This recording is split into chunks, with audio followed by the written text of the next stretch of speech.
Hi, everyone, and welcome to the Abington School Committee meeting. Tonight is Tuesday, October 13th, 2020, and tonight we will start with the flag salute. I pledge allegiance to the flag of the United States of America and to the republic for which it stands, one nation, under God, indivisible, with liberty and justice for all.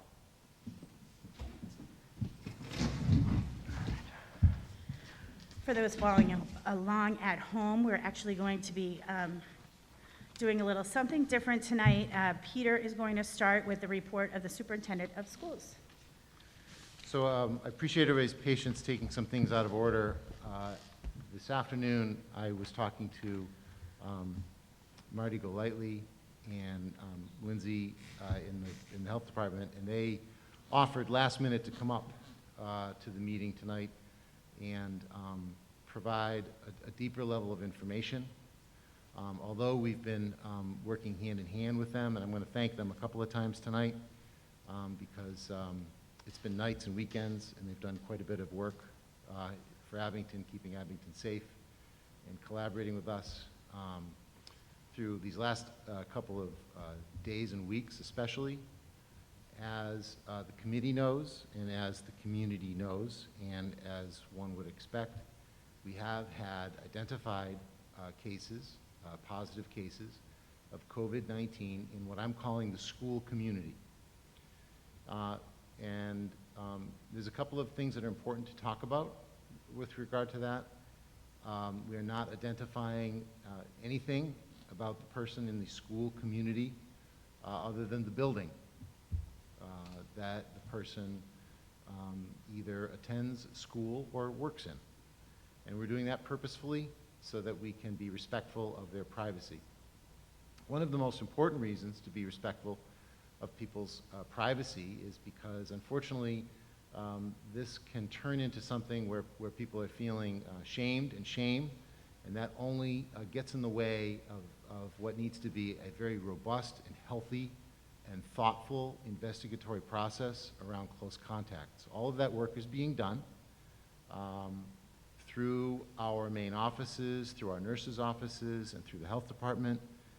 And it's very detailed work, very thoughtful work. I will let Marty and Lindsay talk about it further if it's one of the topics that they would like to touch on tonight. I think it would be good to touch on the process a little bit. We've had a lot of questions in the last couple of weeks since we've had a couple of identified cases. Questions like, what's the difference between the quarantine periods with a positive case? What's the difference between that and someone who's a close contact? And people have asked about the timing of when people are symptomatic, or the time that they get their test and their designation, whether they're positive or not, in terms of how long they're either isolated or quarantine, and there's a difference between the two things, isolation and quarantine. It's important to note that this quarantine process is a rigorous one. We are taking an approach with it that keeps people safe, but it's not the only thing we're doing to keep people safe. Please don't let quarantining signal necessarily that there's any type of crisis, because we also have people wearing masks, we have a cleaning regimen in place, we have social distancing in place, we have hygiene rules in place, and I think one of the things that's probably the best news of all is this cooperation that's occurring with the faculty and the staff and our students.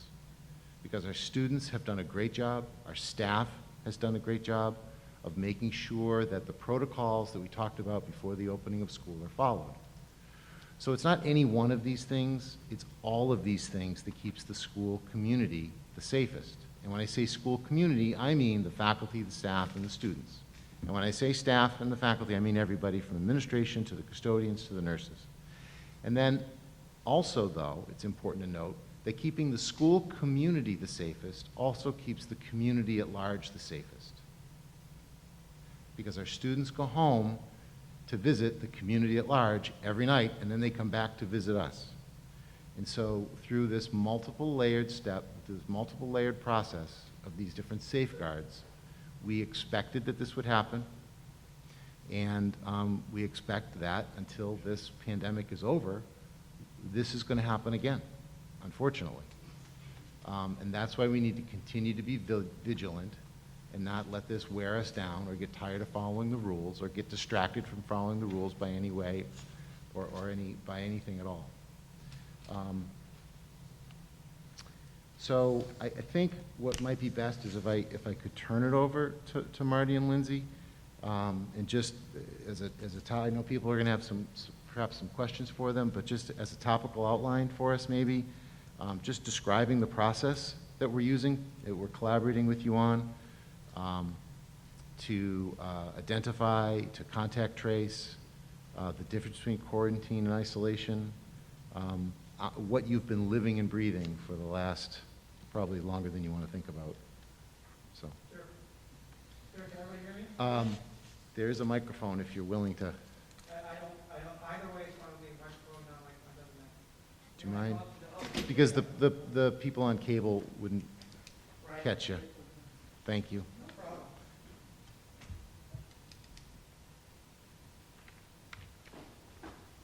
Just the fact that they're here tonight is just one more piece of evidence.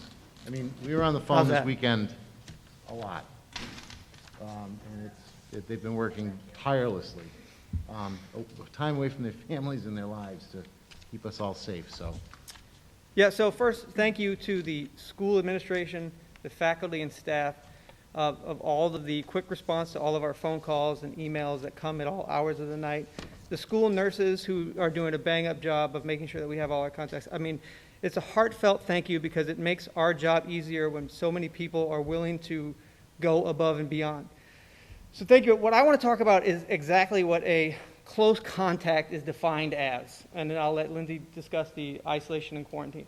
A close contact is someone who has been within 6 feet for 15 minutes of a known positive case. So if I am within 6 feet of you for more than 15 minutes, I am a close contact.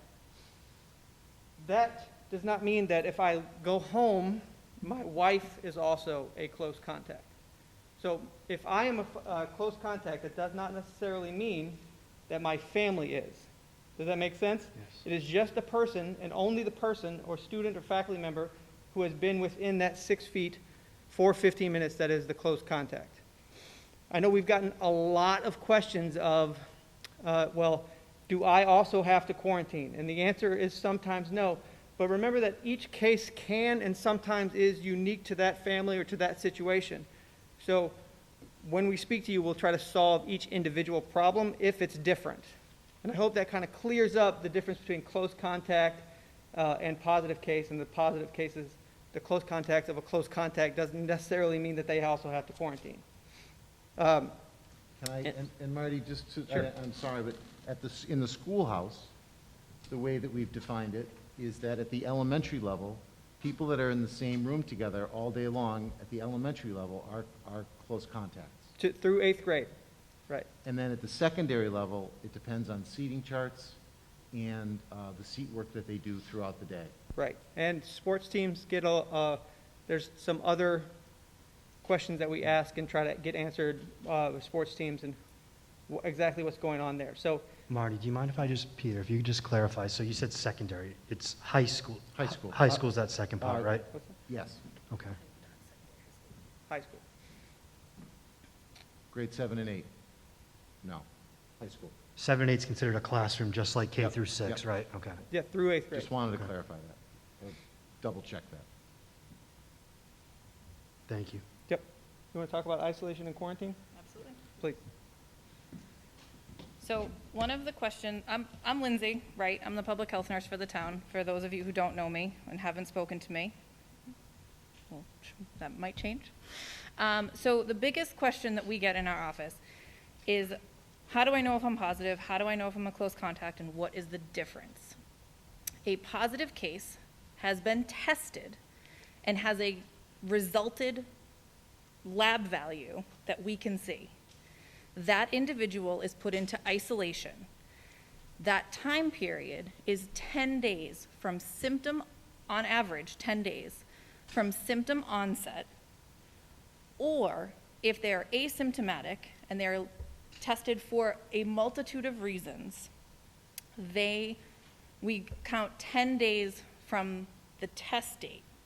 We start the day after because we want to encompass the full 24-hour period. So if you are put into isolation, it is because you have a confirmed test result in our system. Quarantine is 14 days, and that is for those close contacts. The individuals that were within 6 feet for greater than 15 minutes, wearing a mask or not, to the confirmed positive case.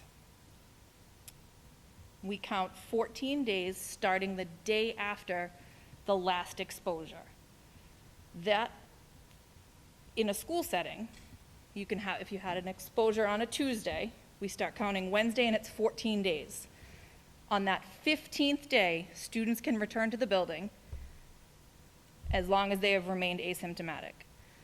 Going back to isolation, your 10 days, we have criteria that we meet when we talk to every single case multiple times throughout this period. Once you are cleared from your isolation period, you are free to go back to school. All of these steps, we're communicating with the school nurses to make sure that we keep the community as a whole safe. Have anything to add about that? Let me just jump in 1 second. And that's one of the reasons why a household personal contact or close contact of a known positive could be in isolation and quarantine. That's why that period can be up to like 25 days. So if you have a sibling who is in school who tested positive, your quarantine doesn't start till that sibling's, technically it's the 11th day. And then they could be out of school for up to 25 days, depending upon symptoms, whether they feel bad or whether they have a fever or whatnot. So that's why that period is so long, just to clarify that specific thing. Lindsay, can you hit on something that, or Marty? So is it possible that a confirmed positive case could return to school before the close contacts are allowed to return to school? That is usually the case. Okay, thank you. Yep. So because of the infectious period, which is on average, it ends up being about 12 days because you look back 2 days from when symptoms start and then count forward 10, or the positive test date. Your infectious period is about 12, and then you quarantine for 14 from the exposure. So typically you will have the isolation, the positive case in isolation returns to their usual routine sooner than their close contacts. As Marty said, in a household situation, it is completely different. The household members have to quarantine through the entire isolation period for every positive case and then subsequent positive case, plus their own 14 days. So if And the clocks can get reset at every other positive case. So I had sent a letter out, Peter had sent out a letter that our office wrote. I will kind of revise that a little, we'll resend it out with examples. Household contacts spend a significantly longer period of time away from the building because their quarantine period is so much longer. Because for every subsequent positive case, we have to account for the continuous exposure and can't start that 14-day countdown until all of their exposure is done. Would it be a pain in the neck if I asked you for so if I gave you an example of my son tested positive today, Sure. what does that mean for me? So this is what I do. Even though I know how to do the math in my head, every single time I talk to every single contact, Marty can attest to this, Oh, yeah. I count out loud every day. So if today is the 13th, my follow-up question to you would be, was your son symptomatic or not? Yes, When did symptoms start? yesterday. So symptoms starting the 12th, I would count starting today, 1, 2, 3, 4, 5, 6, 7, 8, 9, 10. As long as your son had an improvement in symptoms and was fever-free without the use of Tylenol or Motrin for the entire 24-hour period of the 22nd, he could return to his usual routine on the 23rd. What that means for anyone in the house is starting the 23rd, we count 14 days. 1, 2, 3, 4, 5, 6, 7, 8, 9, 10, 11, 12, 13, 14. November 5th would be when the household contacts, the soonest that they could return. And that would start with the today with his symptoms, right? So from the 13th to November 5th. Yep. And if another member of your household tested positive within that time frame, we would adjust to include that subsequent isolation period. So the period would get longer. So Okay. if it was 8 days, we're adding, you add 9 days. No, Because I'm glad I asked. Conceptually, it's hard to grasp. it's very I don't think counterintuitive. you're better off getting it, but you can return sometimes to normalcy. So quicker. we never hope anyone gets Of it. course not, yeah. However, in the circumstances where we have a 3-member household and all 3 get it, their life returns back to normal a lot sooner than if they were staggered Okay, positive. thank you for clarifying. The other huge thing that I want to talk about, and as a mom, as a public health nurse, my biggest thing is I don't want anyone in town to feel put out, to be nervous, anything. There are very specific situations that your son could have been around. Say my daughter was positive. She's not. If she was, would deal with it. They were close contacts. You're not a close contact. You could continue going to work. Other siblings could continue going to school, could continue going to sports, continue seeing their friends at a socially distant and responsible manner. But your son has to stay home. Gotcha. So it's very important to note that just because we think so-and-so is in quarantine, it does not always affect the entire household. We do put one member of a household into quarantine. That makes sense. So that's something to be mindful of and be respectful of when we see families out and about, making sure that, Marty and I work real hard with the school district, with the nurses, to make sure that we keep it safe. The last thing I want is anyone feeling bad because are they not doing the right thing or, Can I, yeah? This is real quick about contact tracing itself. Our contact tracing is only as good as the information that we're provided. So I know it can be difficult to remember anyone that you were around for that 6 feet for 15 minutes, but do your best. And if you're unsure, it's safer to give us way more information and let us try to sort it out than to not give us enough. Because we have been getting some of those phone calls. Well, I think I was around them. Well, then I'm always going to recommend getting tested. That's always going to be my recommendation. Get tested as much as humanly possible. But we might not need to put you in quarantine, or we might need to add you to the quarantine list. So just the information you share with us is super important for us to keep track of all of that and to make our judgments be as relative and relevant as possible.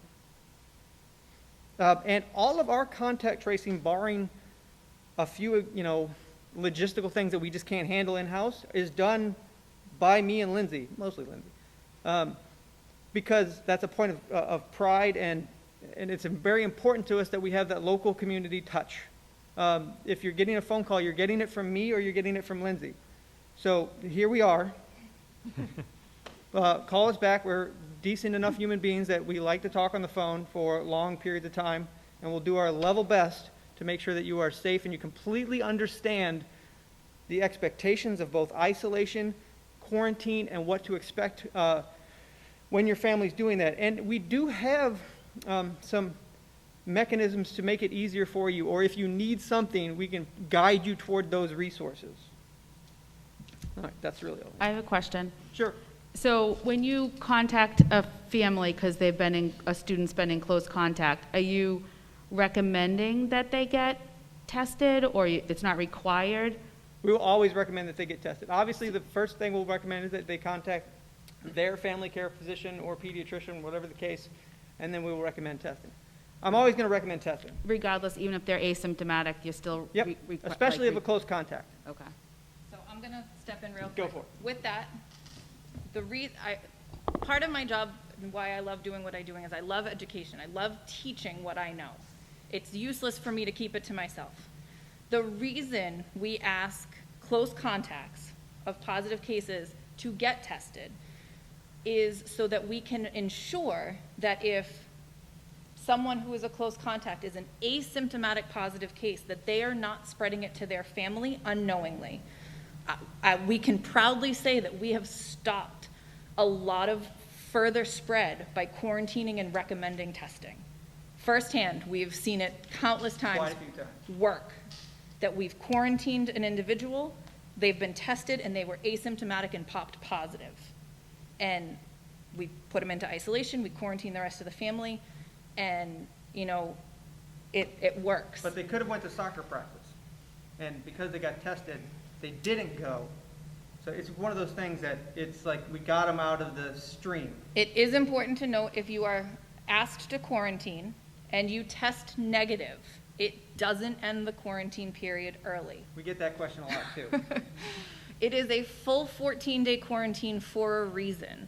And the reason is it can take up to 14 days for the virus to take hold, is the easiest way. It's known as the incubation period.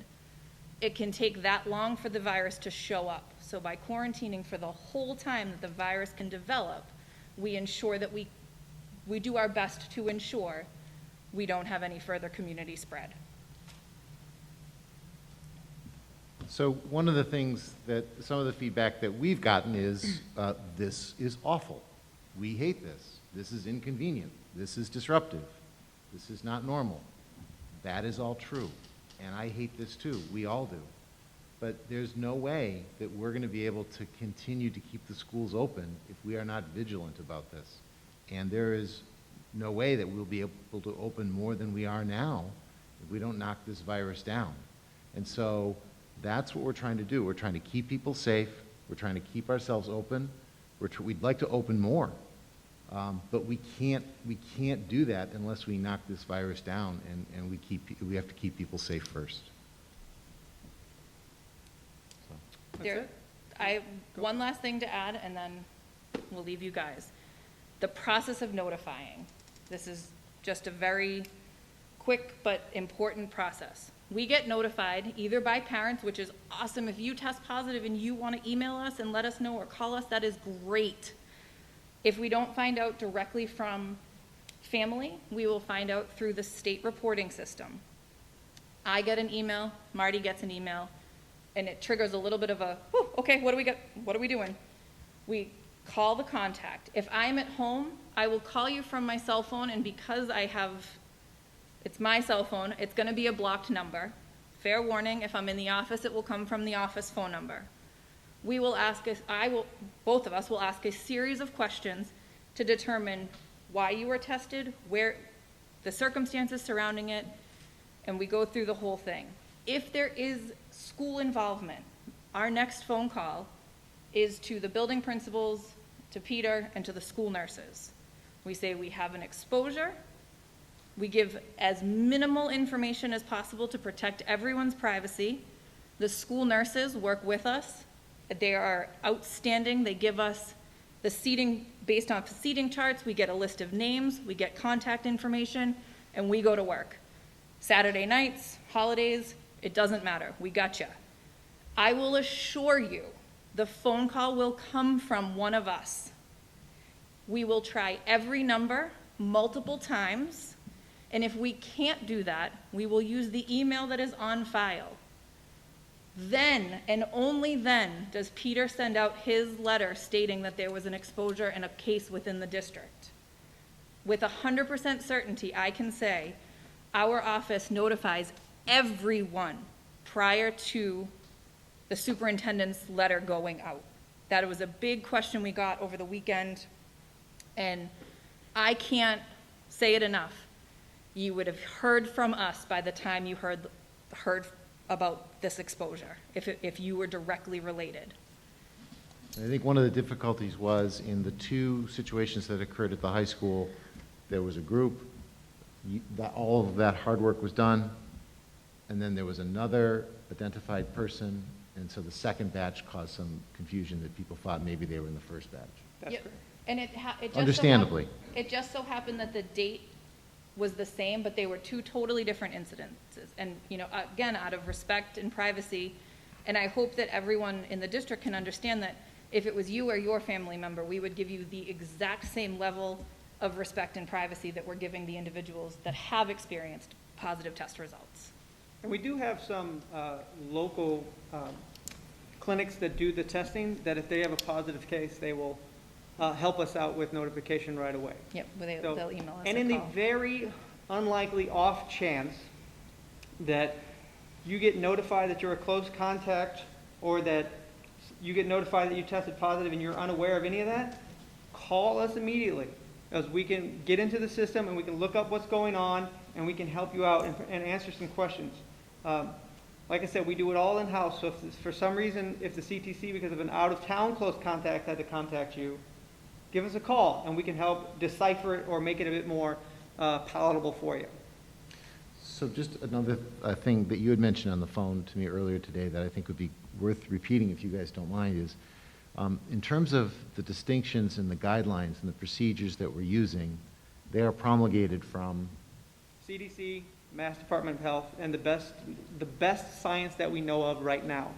Because I'm going to end our speech tonight with the way I ended everything I've ever talked about, is tomorrow this could all change if the science dictates that we have to go a different way. But this is the best way we know how to do it now, and we're following current guidelines, we're following current science, we're following current medical best practices as much as we physically can. And it's a lot of research and it's a lot of daily work, but my kids are members of the school district, so it's important.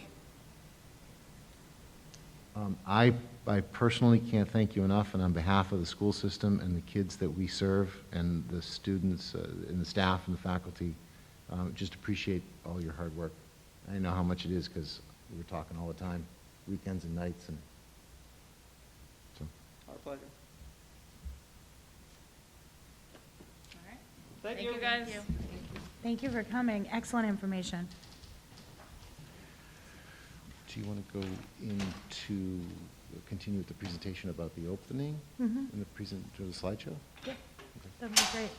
So in order to do the slideshow, committee members may want to take a Go out seat there? down there, Yeah. Okay. because otherwise we're going to be looking at the, and then if the members of the administrative team, as things come up, wouldn't mind taking their turns at the microphone. Laura, you are chronologically the youngest group of kids, so you knew.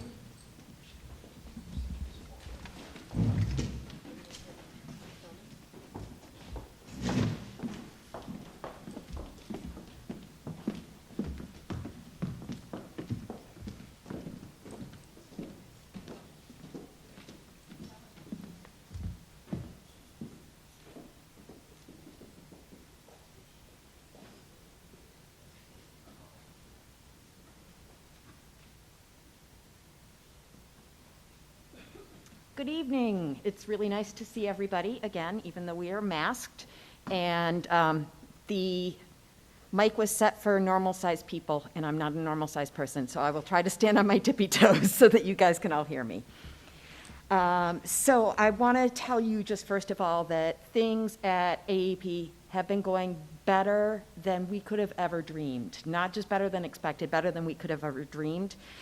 So I did put together a slideshow, and I'll just touch point on some of the pictures. It's a very, very short one. I just wanted to give you a sense of what's going on in the building. I'm going to speak to the last slide first before we see anything. I put it last for a reason. You'll understand why. It's arrival and dismissal, and I think that that's the thing that all of us were most worried about, and it's gone swimmingly. The parents are doing well, the students are doing well, the staff is doing well. It is just happening like we've done it for our entire lives. So what you see here is happy students. Happy students. We've got somebody who's working on their counting and fine motor skills. And you'll notice that he's working with items that are on a tray. All those materials are materials that no other student will be touching on that very day. They will be sanitized before another student touches them. Next slide, please. Here we've got a child working with Kinesthetic Stand, and I don't know if you guys know about it, but it is absolutely the most favorite thing in the world for our kids. And again, that's individualized Kinesthetic Stand. Pre-COVID, we would have had that in a sand and water table, but now we have individualized bins. And so it's completely safe. We're not transmitting between students. Next slide, please. Yet again, the Kinesthetic Stand. I had to put it in twice because it is, in fact, that special to our kiddos. Next slide, please.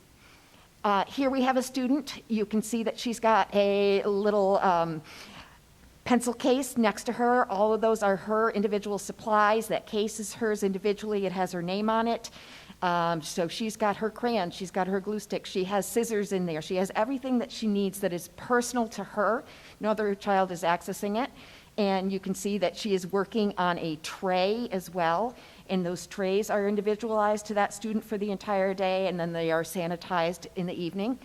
And so she's busy learning how to write her name. And you'll see that there's a smile in her eyes behind that mask. Next slide, please. Here we have a child that's, again, working with materials that are sanitized nightly.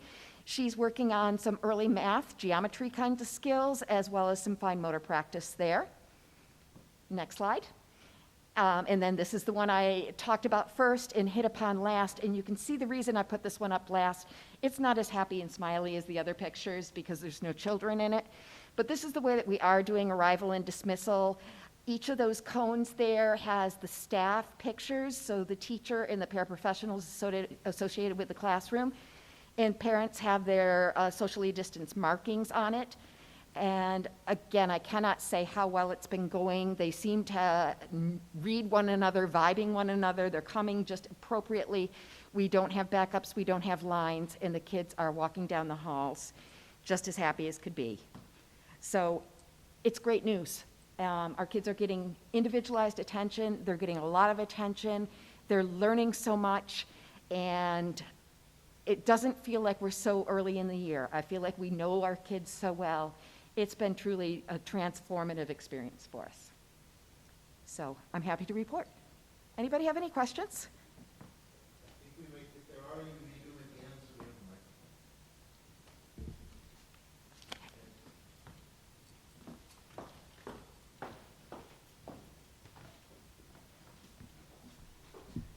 a Good evening, everybody. It's not call and response tonight. Thank you for the people over on the left. So we do not have a slideshow, but many of the things that Laura just shared visually and orally are true at Beaverbrook as well. As Peter said earlier tonight, we could not be prouder of the students and staff at Beaverbrook Elementary School. We are almost at the 30-day mark from when we started school. However, let's recognize that our hybrid students, that only means they've had about 8 days in school. So we're still, although we've moved on to full academics, we are still in the early phases of the school year. We are still in that get-to-know-you period. As far as our routines and protocols for safety and just operationally in classrooms and around the building, things are in place, as we discussed over the last few months that we've been planning, and we've made a few tweaks here and there. An example is our arrival and dismissal times. Families are doing such a great job with drop-off and pickup that we were able to tighten up our times a little bit to give us more instructional time during the day. This is actually our schedule from a student's perspective if they were in the green cohort.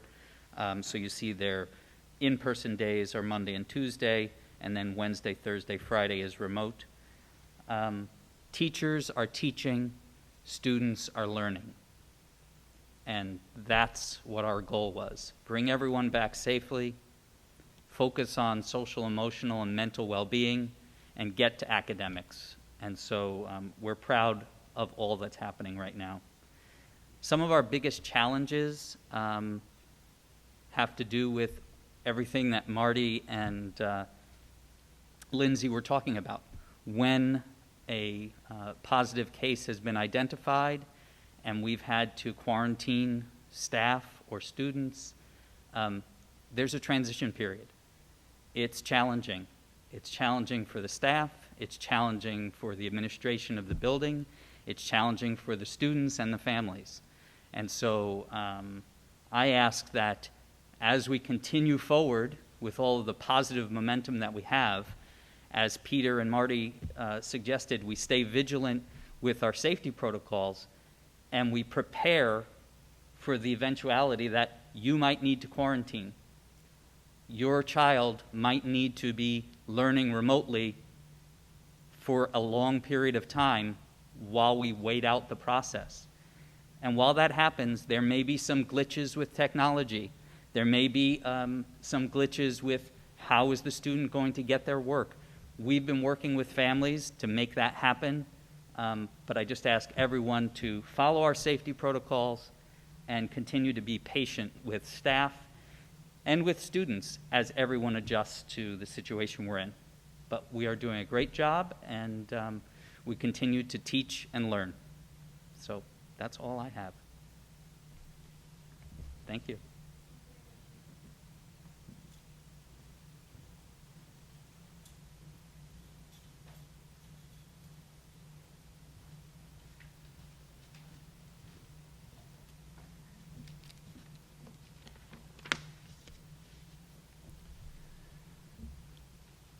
Hi, all. Echoing what Chris and Laura said, we are so happy to have our student body back and our faculty back. I couldn't be prouder of both of those groups. The adjustment period for what we thought our students would need to get used to was shorter than we thought. And we really used those first 3 orientation days to maximize the routines and the procedures that we would ask for both our students and staff. And we felt that when we came in that following Monday to welcome our green cohort for their first day, that was really going to be a day that we could get into things and feel throughout the building like we were in a normal school day. Most of what we're doing in our classrooms and most of what we're seeing feels normal, and it's really great to say that. Our teachers are delivering in-person instruction in a way that feels familiar. We're not able to do small group instruction in the way we used to. We're not able to have intimate student groupings in the way we used to, but that hasn't stopped our teachers from teaching and delivering what they can through the limitations. And we feel that all of that aligns really, really well with most of the adjustments that our kids have had to make. Our students are adjusting and our kids are adjusting. A major shout out goes to our families and our students for the adherence to the health and safety protocols. They almost came in with it being second nature. We felt that our students were able to, for instance, at Woodsdale School, we have one-way and directional hallways and stairwells, and our kids are doing a great job adhering to that. You'll see them walking through the hallways, giving their arm spaces, and we've seen even when they're outside at recess, if they choose to play close, they know that they have to keep their mask on, and that's a personal choice that they would rather keep that mask on and have some fun with the student that's close to them.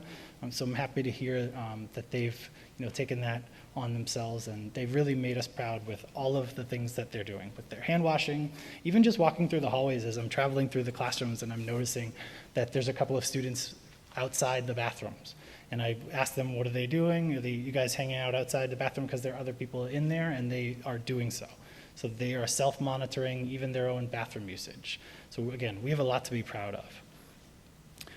In addition to some academic learning and health and safety protocols that we're happy to see in place, I feel that our team's done a really good job of getting to know the students.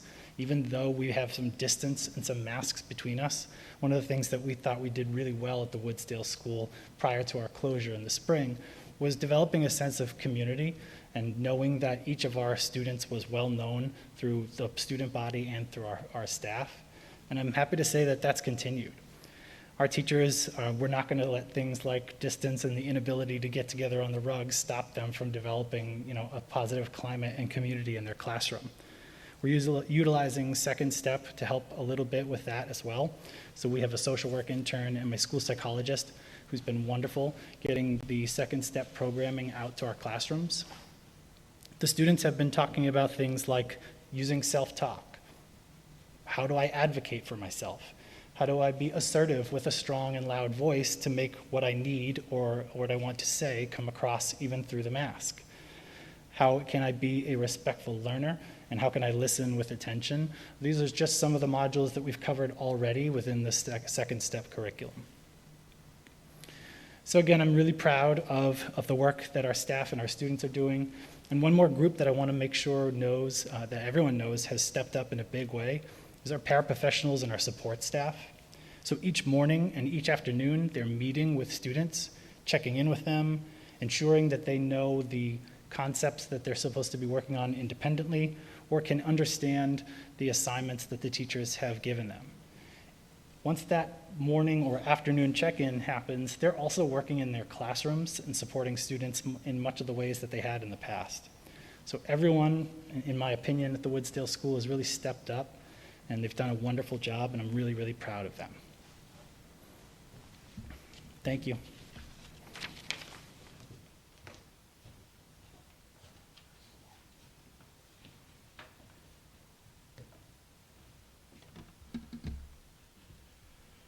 Good evening. Wanted to give a quick update as to how things are going at Abington Middle School, and it's going to be a lot of echoing what the principals before me have shared.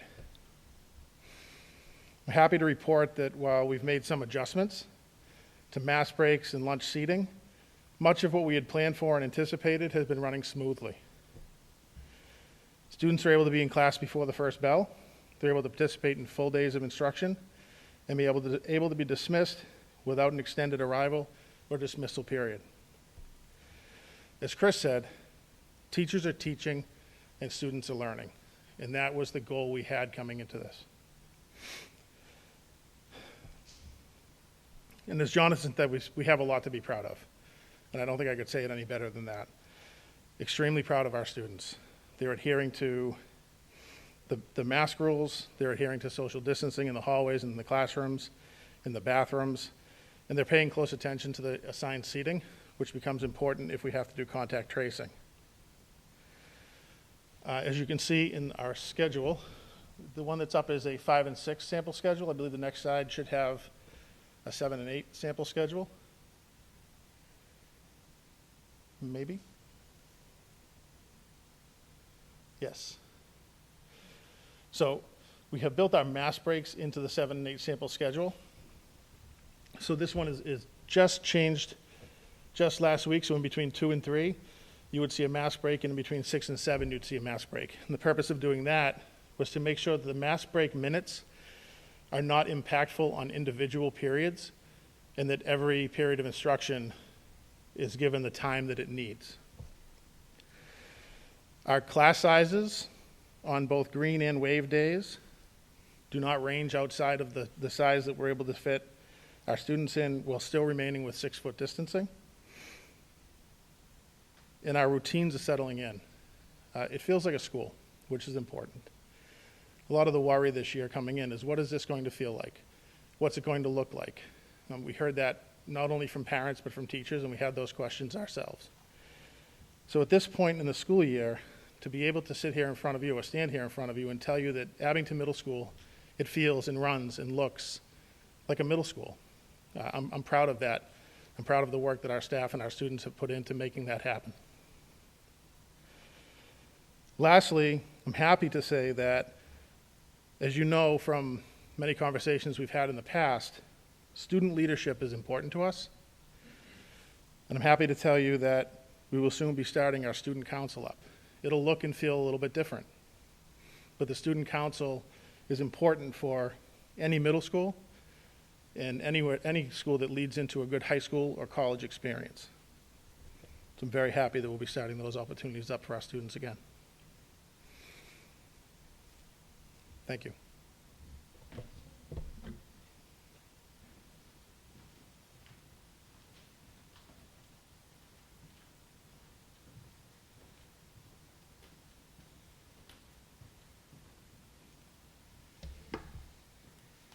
Good evening. I'd like to echo very similar sentiments as my colleagues have in their buildings at Abington High School. If we could, we have our schedule up there, fantastic. So I would say that our schedule with the longer blocks of instruction, we're an adaptation for our staff and our students, but I'm happy to report that adaptation is setting in, and people are growing more and more comfortable with that structure of learning as we've gone on through our several rotations. We are able to provide mass breaks in each of these long blocks, with the exception of lunch, where the mass break happens at lunch. Circumstantially, that mass break coincides with a natural break or pause during those periods to give a moment of rest for students to literally stretch their legs and arms and give them a little bit of fresh air when they can in between those long blocks of learning. After some feedback from staff and with positive input from students, we split the bridge block into 2 different periods. So that 80-minute intervention block has been split, or a 90-minute intervention block has been split. So students have the opportunity to catch up with up to 2 of their teachers during that time to just catch up on any support needed or intervention needed before they are home or coming off of their remote days. As it took some adjustment to get used to these longer blocks of instruction, it also took some time for the remote student work piece to pick up as well. I would say that based on the students I've spoken to and some of the parent feedback I've gotten, the students who are home on their non-in-person days, their remote days, are reporting that they have a substantial amount of meaningful work to do. In some cases, kids are saying, boy, it's a lot of work to do. And we are obviously trying to hit the Goldilocks zone of getting just the right balance where students have enough to do without feeling overwhelmed or completely bored. I will say, very similar to my colleagues, how enriching it is to be at a building that feels like high school. I think we really settled into our pattern. The faculty have done a fantastic job of working their magic and building relationships with students. One of our great concerns when we last met in late August, early September, was the fear of going remote without having relationships with our kids. Every single day we meet them, we further build and cement those relationships, but I'm happy to say I feel like we're at a place where we have really solid relationships with our students in our classes. The last piece I need to say, and this was not something I was certain about when I last met you, is how the students would do. They have simply been outstanding at following all the new rules and new expectations. They have been amazing and really blown us away with how cooperative and understanding they've been. They were the X factor, and they have absolutely outshined every single expectation we have. They get it, they understand, they're in, they're doing their work, and as my colleague said, under this circumstance, Abington High School is working as well as it can be. Very proud of the work our staff and students have done. Thank you.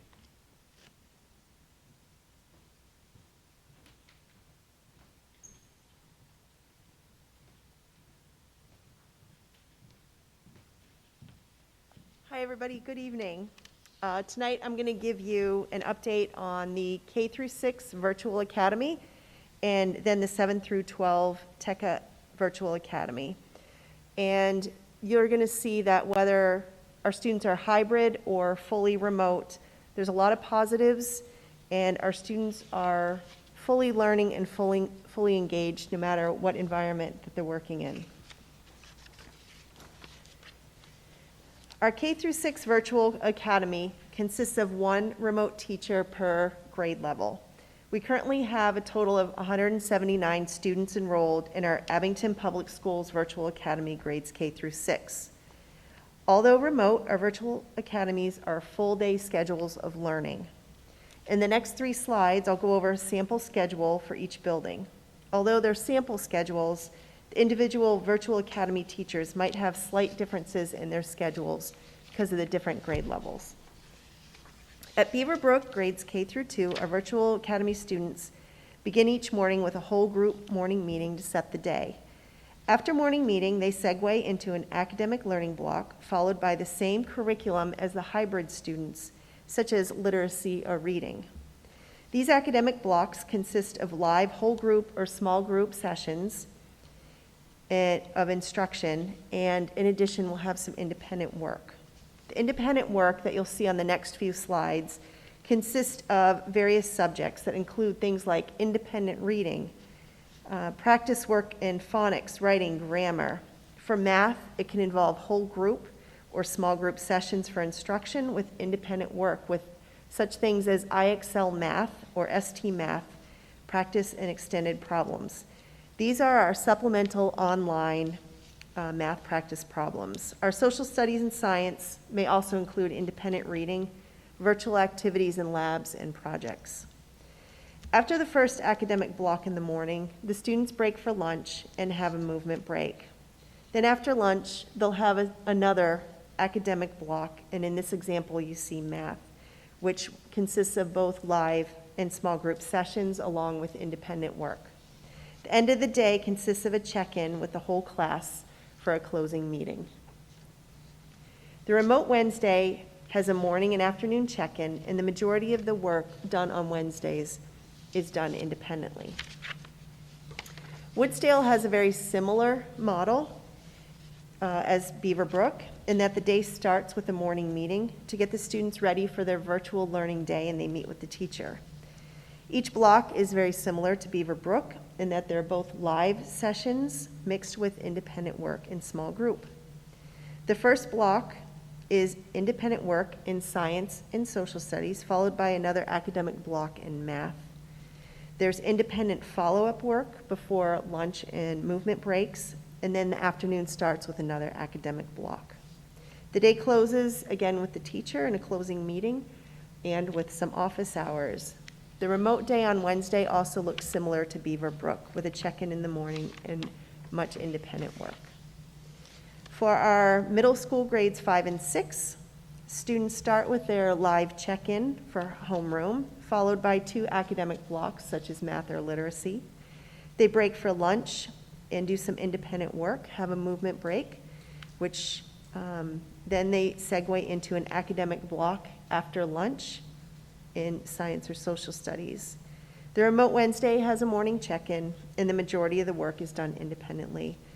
And I just want to say thank you to our Virtual Academy teachers for taking on this new learning environment for our remote students. Okay, so that's our K through 6, and then I'm going to move on to our 7 through 12 Teca Virtual Academy. And Teca stands for Tech Connections Academy, which is a Commonwealth virtual school in the state of Massachusetts. And this is a little bit different than our K through 6 Virtual Academy. So currently we have a total of 77 students that are enrolled in Teca, grades 7 through 12. We have 39 at the middle school and 38 at the high school. This year we had a quick turnaround to enroll students in Teca for grades 7 through 12. And even though some families opted for full remote, they still are our Abington kids. Abington Public Schools enrolled all students on September 11th, and many students began on time on the September 16th. However, some were still getting their classes. We noticed a problem with the enrollment, so we asked Teca to do an audit, which was done over the next consecutive 4 business days. By September 22nd, the students had their courses. In terms of technology, the Teca helpline was not always available or had long wait times, and this led to some confusion on how to fix some issues with Teca, but they were able to fix them. I want to say thanks to James and his staff, because IEPs and 504s were added with additional supports for our high-needs students. And also a special thank you to our principals, Mr. McCurtain and Mr. Bourne, along with the guidance staff and support staff for their quick enrollment turnaround that we did at both the middle school and high school. And thank you also for parents for your patience, as this was a new model that we were doing.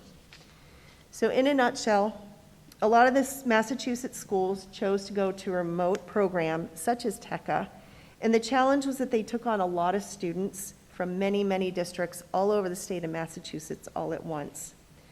They only had a certain number of staff that they had at Teca to work with, which may have caused some glitches that we have seen, but they were all eventually ironed out. However, this is the best direction for our students because of the available programs and the courses that they offered. We're not able to offer this many courses internally for all of our students. Thank you.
Thank you.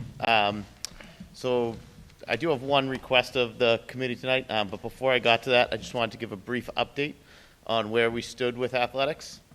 So we're a couple weeks in with our traditional fall sports, which includes soccer, cross country, and golf. So all of those teams have played a match, ran a race, or played a game, which is very exciting. Our kids have been outstanding, as all the principals echoed earlier. It's a lot to ask a kid who has played a sport one way their entire life to all of a sudden learn new rules, wear a mask, and keep their distance, where usually these are times where kids get together and enjoy their company and some traditions, high fives, things like that. Our kids have been fantastic in adapting and also still doing the things that they usually do within the sport and coming up with creative ways to do them a little bit different. So a big credit to the kids first and foremost, but also our coaches have been outstanding. Our athletic trainer, Ms. Reed, has been instrumental in allowing us to adhere to all the safety protocols and so forth. And our administration has been very supportive, and the parents. We had our first batch of games this weekend, some home, some away. And as some of you know, it's very different going to a game. You have to register online in advance. We have to cap the number of people to meet all of the requirements from the various agencies. And it's been going very smooth. Compared to what I'm hearing in other towns, it's just another time that I realize how fortunate I am to work in the community of Abington and have not only the students, but the families that we have in town. I know it's very difficult to not be able to go to away games, but our parents have been understanding. And then also at home games, you might have a family of 5 that you want to bring, and you have to pick who comes and who doesn't get to come. So it's not lost on us, the challenges with that, but we appreciate it very much. The next batch of sports, which are going to start up this week, are the sports that are usually played in the fall, but this year are not for various reasons. And we hope to start those programs, some of them hopefully tomorrow, if the weather's a little bit better. And that's volleyball, football, cheerleading, and a strength and conditioning program. So this week we anticipate having about another 75 kids start to do something. In all of these sports, they'll just be competing in Abington with the high school kids in groups of no more than 25. So our football group, for example, might be split into as many as 3 different groups. And they won't interact with each other, and that's just to adhere to the current guidelines. And hopefully later in the spring, we'll be able to play those in a more traditional way where we compete with other towns. The cable company has been great in filming games. We're trying to work with other towns for away games that are filmed to get them on our cable. Again, this is another example of where Abington is so great. Our cable company is outstanding. They're turning games around the next day. Other towns aren't as on top of things in terms of getting things filmed. We're working with them. There is an effort being made. Some towns don't film. Others film, but they said we can't get it to you for a week. But know that that effort is being made where it can to get the away game films for our families to watch, but also to get up on local cable. The final piece is the request for this group. If you remember last year, you voted to have an individual cap for the user fee of $500. So it's $175 per sport. So that meant the third sport was $150, so you saved $25. This year, because of the unique circumstances, there's an opportunity to play 4 sports. So after some feedback from various community members, the thinking was that that 4th sport should essentially be free. So my recommendation and request is that you maintain the current individual cap of $500. So the first 2 sports would be the full $175. The third sport would be the $150. And if they play a 4th sport, that 4th sport would have no user fee attached to it. So basically, Peter, that's because of the 4th season, it carries over the philosophy that we had before, and gives people a reduction that they need. Correct, yeah, the idea of playing 4 sports is unique, and we didn't want the cost to be a deterrent for them to do that. And we didn't want the fact that there was a unique circumstance where a kid maybe plays sports year-round, now that it was split into 4 seasons instead of 3. We didn't want them to feel that they had to sit home for a couple months because of financial considerations.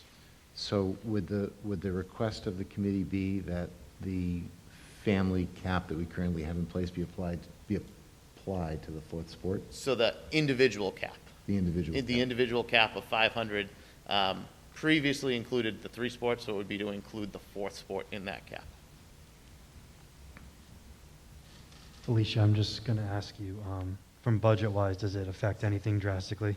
It doesn't, because the 4th sport is a sport that we were going to have anyways. Okay. It's a change in the season. Okay. Yep, makes sense. So what had happened is that some students participated in a fall sport that they wouldn't otherwise have because they would have been playing, for example, football or volleyball. Thanks. So it provides more opportunities.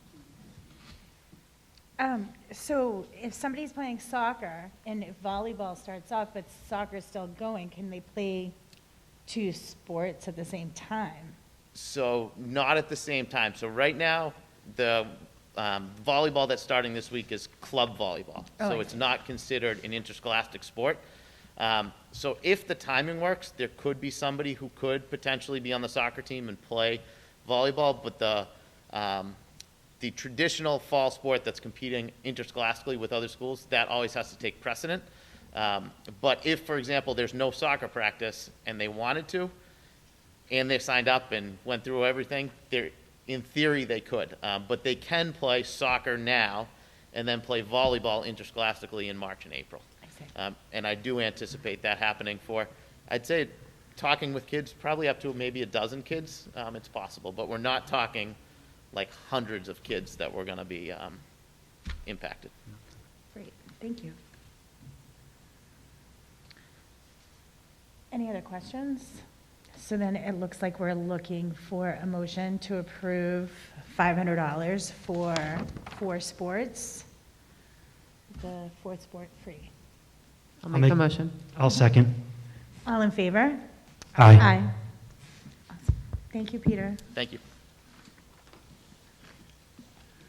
So at this point, I want to turn it right back over to the committee for questions. I just want to say that you heard a lot of good news, but I think we all realize that this is not the model we all want. We all want kids in person.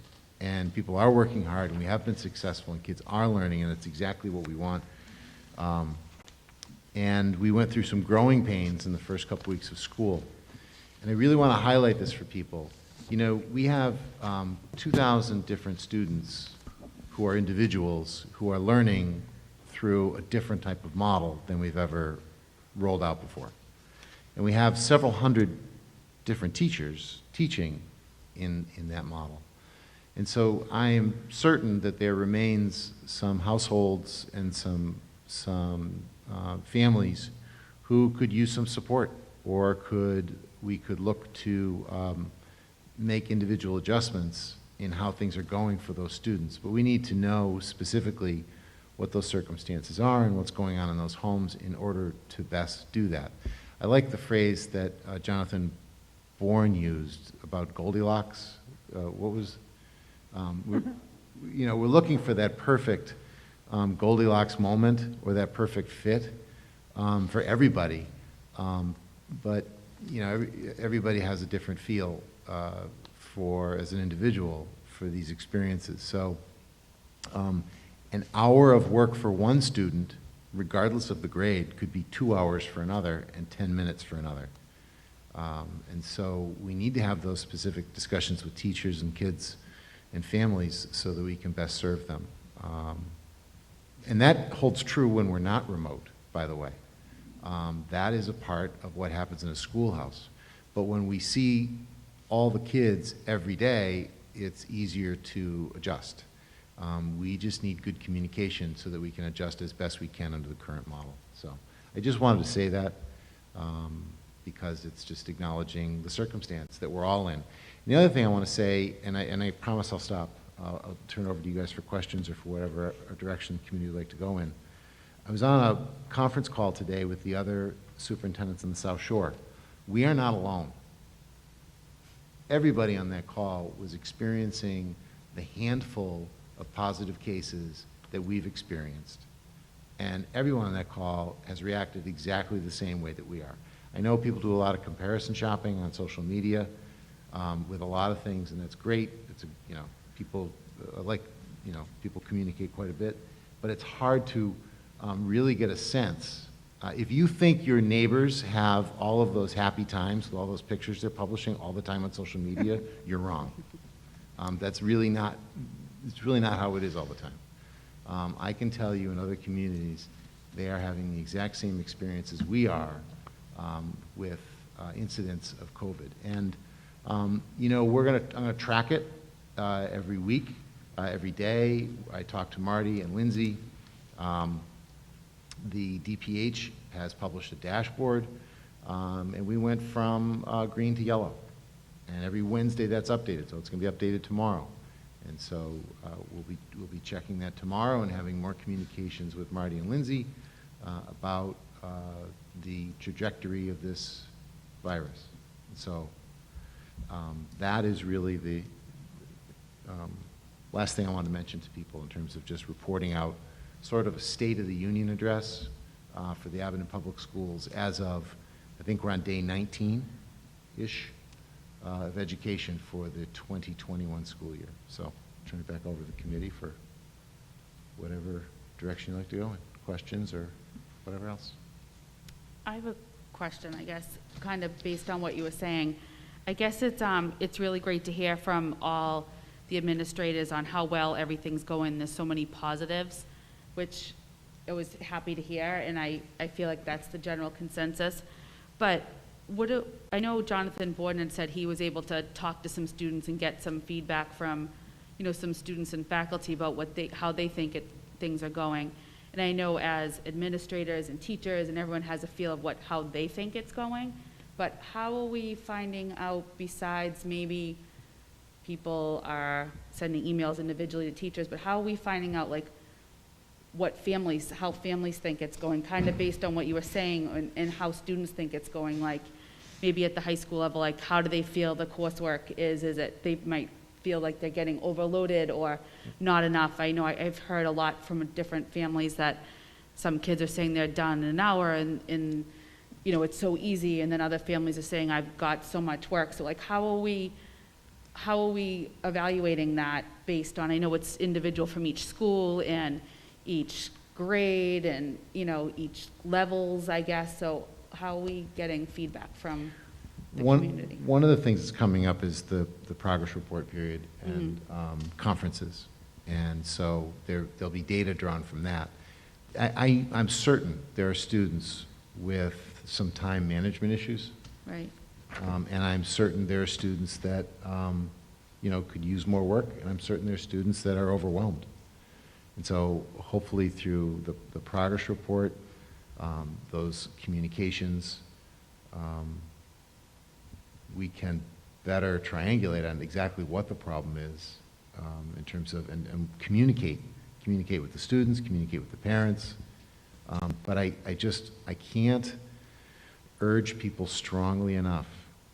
If you feel your student is waking up, signing in, and then sleeping for the rest of the day, or they're on Xbox all day long, and they're not catching up at some point with their work,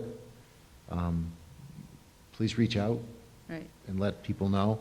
Because we had to build the system so that it could accommodate people's schedules also in different households that had different numbers of devices, households that had people going in different directions. So the work that a high school student has, although there are different check-in times or our students have, they're able to do it, not just, I mean, if they want to go do something else other than the regular school hours, there's a way for them to get around that by catching up on the work. But at some point, they should be catching up on that work. Right. So just really like encouraging families and students to be in contact with their teachers if they're feeling the workload is too much, too little. There's no like formal process that we're doing as a district, like a survey, or not that we want any more surveys, but you know, if there's anything that we're doing, like it's more of the families and the students to reach out back if they're having issues. I just And think maybe that- check-ins from yeah. teachers with students while they're in person or not, or. Not that I wouldn't do a survey, I could absolutely do a survey, and it's easy to do. But the most important thing is to be checking those progress reports and those Right. grades and finding out actually what's going on for that individual. Because even the feeling that the you have isn't as valuable as the assessment for what you know or are able to do based on the tests and the quizzes and the homework you're doing. I mean, that really demonstrates how much somebody's progressing. Rather than just, I mean, we can do a survey, but I really think, how are they doing academically? What's the level of work? How are they performing in those assessments? Are those assessments challenging and rigorous? I think- And then conferences will be coming up, Conferences. so we're still doing that at all That- grades and school levels, okay. Yep. Unfortunately, we're not able to do in-person conferences, and while I was on the meeting call this morning with the surrounding districts, nobody's able to do in-person conferences. They're all being done virtually across the South Shore. But that's really again, we're day 19, so if there's a problem, we want to know soon. We want to know now. We want to know yesterday, so that those things can be addressed. Okay, thanks. And again, I mean, we could do a survey. I see a better indicator in terms of grades and assessments and what they're actually, the products that they're creating as a result of the instruction. So. I just have a comment on that. Where you mentioned that it's so important for families to be checking the grades. Is there an expectation for teachers for how often they should be putting the grades in? I know that I think we're probably talking at the secondary level right now. Yes. So maybe, I don't know if Matt and Jonathan could talk about Canvas and Aspen and how we're going to be communicating grades to people. Do you mind? Would one of you mind? You'll do a better job of it than I would. You're the people having those conversations.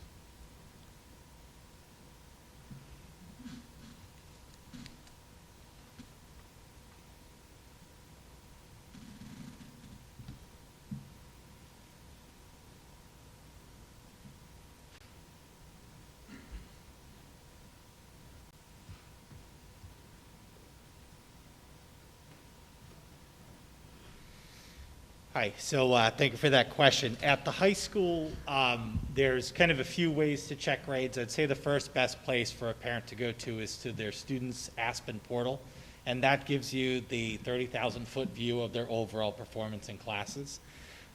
Teachers at the high school had been and have continued to develop their Canvas pages with a great deal of sophistication. So if you look at a grade and you're concerned or curious as to why it is, if you go to the student's Canvas page, it breaks that grade down to the much more detailed level, even assignment by assignment, how many points awarded.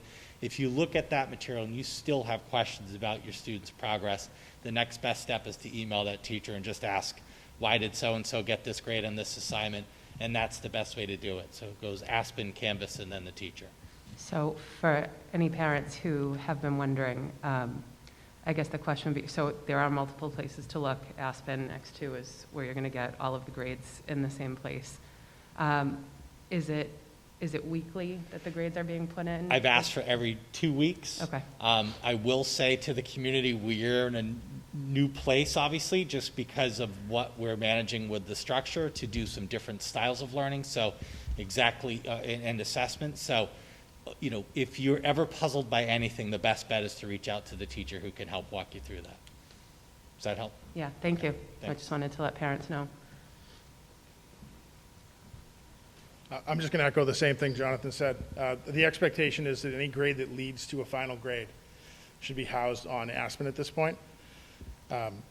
Abington hopefully will be part of a group that is working with the two companies to get the Canvas and Aspen to communicate and import grades directly. That's not happening at the moment, so we do have teachers that are importing grades from Canvas to Aspen, so it's taking a little bit more time with the grading happening on Canvas than it usually does. But all of our official transcript grades, everything should be housed right on Aspen. Great, thank you. Welcome.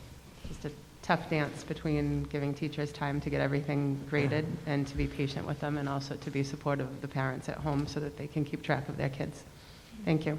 And we're in a critical time because we're at day 19. If there's a problem, you want to get to it now. You want to get to it yesterday. And at the same time, you want to allow time so that you can really so you can get some good data on what that problem might be. Are they not working hard enough? And if so, you don't want them to get behind. Are they over their heads and need more help? That's a different solution than just not working hard enough and having trouble with time management. Is there a need for differentiation of the instruction to the extent possible that could be perhaps more challenging for some students or less challenging for others? Maybe in terms of workload, not in terms of the information. And again, those things are easier to do when you see everybody every day in a school year, and we need some more help with parents to get to the bottom of those individual problems to fix them. Great, thank you. Wendy, do you mind if I hit on a couple things? Of course. All right, it's not so much questions, maybe for you, Peter, in the end. So I just want to thank everybody for the update, and something I had written down, Dr. Basta, Ms. Thompson, thank you for taking the time to adjust the arrival, the dismissal, as it was happening. You didn't wait. You got to the first couple weeks, you realized there's something you could do, and you got more in-person learning for the kids at that time. Peter, I think the question I have is more for you, and I don't know if this is the right time for it, but I can't find a better time on here, and maybe it's not even tonight. So with the schedules the way they are, and this reflects tomorrow, and I know tomorrow's quick, but even going forward, so professional days. I want to commend everybody for making them be on Wednesdays only, first of all. However, so I know the answer, but I don't know if everybody knows the answer. So the expectation for student workload tomorrow and for other half-day professional days would be what? They're going to continue with a full day of work. So I'm open for, and this doesn't have to be a today thing or for tomorrow, but I'm unsure if that's the best way to handle when, in theory, staff won't be available for support during the afternoon hours at those times. If we were in a full thing, those days would be half days for students as well. So I don't know if any of the administrators have different nuances at the different levels in terms of how that's going to roll out tomorrow and if you don't, that's fine. Okay. So that's the answer, and then that's something we can look at in terms of the amount of work that goes on a half day and things like that, and the amount of support and balance compared to the amount of support that's available. We can take a look at those things. Okay, thanks. Yep. I want to make sure I got it right, guys. I guess I did. Wendy, that was it. Great. Peter, would you like to keep going with the budget memo? Sure. I'm going to hand it over to Felicia. So thank you. On Monday night, there'll be a special town meeting. There's a number of items on the agenda, one of which is an additional $416,000 for the school department based on an increase in Chapter 70 funding to the town. We spoke about this, I believe, at our last school committee meeting. There are a number of items that we'll be looking to fund with this additional funding, such as additional ELL support, a part-time floating nurse, expenses relative to the secondary virtual school, additional daily substitutes, hall lunch, recess, bathroom monitors, certified nursing assistants to assist in the medical waiting rooms, long-term substitutes for teachers that are accessing FMLA and EFMLEA, decrease in bus fee collection, increase for school bus and van disinfection, and increases in special education transportation costs. I'll also note that we have submitted to Plymouth County for reimbursement expenses relative to the opening of school and COVID-related expenses through December 31st. And at that time, the federal CARES grant money will no longer be available. So for some of these expenses, for example, we have submitted to Plymouth County for the first half of the year, and then we'll have the second half of the year expenses. Are there any questions? So at the special town meeting on Monday, if this is passed, then this money becomes available to us. And then we'll go forth in, like, some of the staffing requests we're looking for, then we'll go forth and look for people to fill these positions. So as long as we get the funding passed, then all these things will be fulfilled. That's the goal. Correct. And some of these have already been filled, anticipating Plymouth County till December 31st. So there's been a number of ads recently or since school started, temporary COVID-related positions.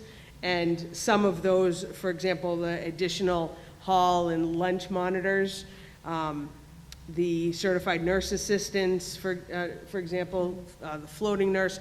So should this funding come available, those positions will be extended through the remainder of the year. Okay. Great, thanks. Thank you. Good news. Right? Yeah, really good. And this will increase our budget by that much. Okay. So it'll become part of the school department operating budget for FY '21. Great. If I could, town moderator has indicated that, he'd like to obviously start by 7. The committee will have a section so that we can deliberate if we need to during that meeting. Obviously all of the social distancing and protocols will be in place.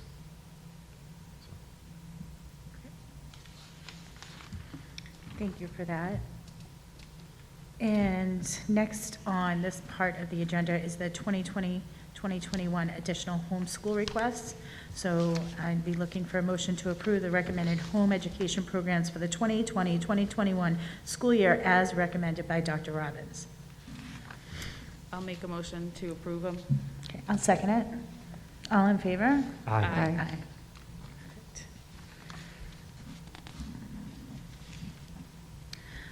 Why don't we save the approval of minutes to like one of the last things and just go back up to the 2020-2021 school committee subcommittees list. That was in your packet. It's actually incorrect, but I think you were emailed the correct one. Oh, okay, and everyone should have a hard copy on their desk. So that's just for informational purposes. And I'm sure the schools, when they have school council, if they have school council, they'll be notifying us. And so, and then any of the other subcommittees will get information from Peter and Felicia as to when we should connect with them. Okay. So next on the list is just a short discussion about spring 2021 MCAS.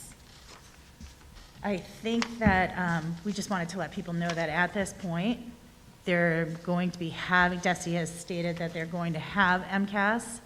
And so we just wanted to make parents aware and just aware that we are looking to, I don't know even how to say the warning, but I know that there's a few of us that actually don't approve of MCAS for us, for our students this year due to the circumstances that's happening and with COVID. So I think at this point, we're just waiting for more information, and then we're going to try and see if we can get pushback from other school committees and superintendents, teachers. Anybody? Yeah, please. So just to echo what you're saying, I think you were polite about how you said it. I think there's a lot of people, anybody that cares about kids probably wants to not do the MCAS this year. Or at least reduce the amount of testing that's occurring. Maybe not get rid of all of it, but at least reduce it, because if we only see them in Massachusetts, most systems are following the same type of schedule we are. 80% of Massachusetts is doing what we're doing, and the other 20% are probably fully remote. I don't know of anybody that's full in person in Massachusetts. And on these schedules, when we only see the kids such a limited amount of time, we're gonna have to take so much time off for testing to be able to do this test. And it's just, it'd be an awful, awful way to spend a childhood, spending, 2 months coming to school, taking a test for a good portion of the day. So I know there's a lot of pushback to it. I'm already hearing about it, and so it is currently scheduled to occur, but the latest that I've heard is that we should wait and see a little bit longer to see how things develop, not only with DESE but also with MASS, the Massachusetts Association of School Superintendents, is talking about pushing back, and I know that I'm guessing, but I don't know for sure, that MASC, the Massachusetts Association of School Committees, your professional organization, I would bet you, are also going to be doing some pushing, so we can keep everybody informed. Peter, when do we start preparing students for MCAS? Is it's typically like after the holiday break, or is it a little more into the spring? I think it depends on the grade level. The high school's the first one because of the competency determination requirement, and it just, I guess the answer is that we're always almost doing that, but then it certainly ramps up tremendously. Mr. Bourne, when would you say it tremendously ramps up? And you could just shout it out and I'll repeat it. Yeah, I think you're actually right. The English builds all year. Like 9th grade, 5th grade, it'll teach you the test of their concept of the skills that kids need to show on a test to feel like. And the math curriculum right now is trying to get as much content covered in preparation for the exams. So in terms of content areas, we're always doing that. Right. But that's the trick of the exam, is sometimes the exposure to the content is as valuable as the math prep in and of itself. If that makes sense. So would there be if there was pushback, is there a certain, I know it's not set in stone, but is there a timeline that we would know this by, or it's still? One of the things I've heard that I'm a little cautious to repeat, because I'm not sure that it's true, so much has become political these days, is that we should wait and see how the election turns out. Oh. That that may have some bearing on it. That's what I heard through my professional organization, MASS. And I am not taking sides. I'm not promoting one side over another. I'm not saying vote one way or another based on what I just said. What I'm saying is what I heard from the Massachusetts Association of School Superintendents and the Executive Committee was that DESE was talking about, this is a federal mandate for states. Mm-hmm. And DESE makes mistakes, but so does the federal government. And so that may have a bearing here. Okay. So. Thank you for that information. And so let's go back then to page 1. And we are going to start with the reading and approval of the minutes. And that would be the July 29th, 2020 minutes. So after you look it over, if I can get a motion to approve. And- okay. I'll make a motion to approve July 29th minutes. I'll second it. All in favor? Aye. Aye. Aye. Okay, then the next is to approve the minutes from August 26, 2020.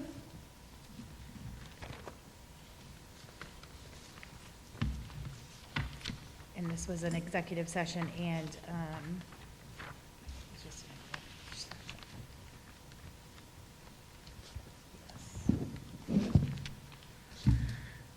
okay, can I have a, I'll make a motion. Okay, I'll second it. All in favor? Aye. Aye. All right, then the August 31st, 2020 minutes. That's a lot of minutes. It's been a while. So once been busy. the MOA was approved, all of these Right. are become part of this, and so, yeah, we were busy. It was a busy summer. I'll make a motion. I'll second it. All in favor? Aye. Aye. And the last is the, yes, the last is the September 10th, 2020 minutes. And I'll make a motion to approve. Wendy, do we got to do them separately? Do we got to do the executive session and the regular separate? Yeah, actually, we do. So for the, that's just for this one right here, September 10th. So do you want to, I'll make a motion to approve the executive session minutes for September 10th. Do I have a second? I'll second. All in favor? Aye. Aye. Thanks for that, Chris, too, by the way. I just saw them together. I'm like, what's going on? It's a lot of papers. And so next, we have the September 10th regular school committee minutes. Would anyone like to? I'll make a motion. Great, thank you. And do I have a second? I'll second. And all in favor? Aye. Perfect, thank you. Okay. All right, so next on the list, it says new business and establishing of the next school committee meeting. Should we go back to our regular date and time, or would you like to hold off on that still to see what's happening? I think I looked, it's like 6 weeks out. That might be too long. I think our next. Or it's either like in 2 weeks or next week or Right. 6 weeks out. So first, interested in what the committee is feeling, that we have this one, then we have a town meeting, and then we basically have a, just two, it would be the week after that, we'd have a school committee meeting. I don't know that I'd have a lot for consideration. Okay. If you wanted to have a meeting sooner because we missed something, we could always call one, or we could try to go back into the regular schedule starting in November. The November meeting would be the Tuesday before or after Thanksgiving? I'll need help with that one. I gotta look. I was looking at it the other day and I forgot. What's 6 weeks from now? I think I put them on my phone. I guess Teresa, I was going to ask, and Wendy and Teresa, if we don't get back on that schedule, if we can take that sheet down from the website, because I had questions asked. I talked to Eileen Walls today about that. Okay. Yes, I told her, I would let her know after tonight. So, I mean, we could always do it sooner as needed, and then the next one would be The 20. if we don't do the one in 2 Be weeks the in October, it 24th. would be the That's the 24th of Tuesday, October, of yeah. November, sorry. Then the other one was October 24th. This is, yeah, It would be, I'm sorry, did you say November 24th? November 24th. November Okay. 24th. I mean, I say that we skip I the mean, next one then. I guess, we That's fine. pencil in November 24th, and then we're not I mean, there's always, right, we can always Call one add or sooner. adjust as needed. I If we need think to call it's- one in between. It's, Yeah. unless there's things that come up, I think it's easier for the town, for the public to stay to the schedule that we had. So no meeting on October 27th then? Correct. Okay. Okay. Okay, so for everybody at home, we will not have a meeting on October 27th. Their next scheduled meeting would be November 24th. So we do have some dates to remember. Wednesday, November 4th is a half-day professional development for staff. Wednesday, November 11th is Veterans Day. All school offices and buildings will be closed. Monday, November 23rd will be the Cohort Green Day. And Tuesday, November 24th will be the Cohort Wave Day to go to school. Wednesday, November 25th will be a half-day. And Thursday and Friday, November 26th and 27th is Thanksgiving break, so all school offices and buildings would be closed. Does anybody have anything to add, or? No? Okay. So just want to shout out to Abington Cam and the students that participate, the principals and staff, as well as Marty and Lindsay that were attended tonight, and a big thank you to all watching at home. So at this time, I'd like to make a motion. I'd like to see if somebody would like to make a motion to adjourn. I'll make a motion. Do I have a second? I'll second. And all in favor? Aye. Aye. Thank you. Everybody have a great night.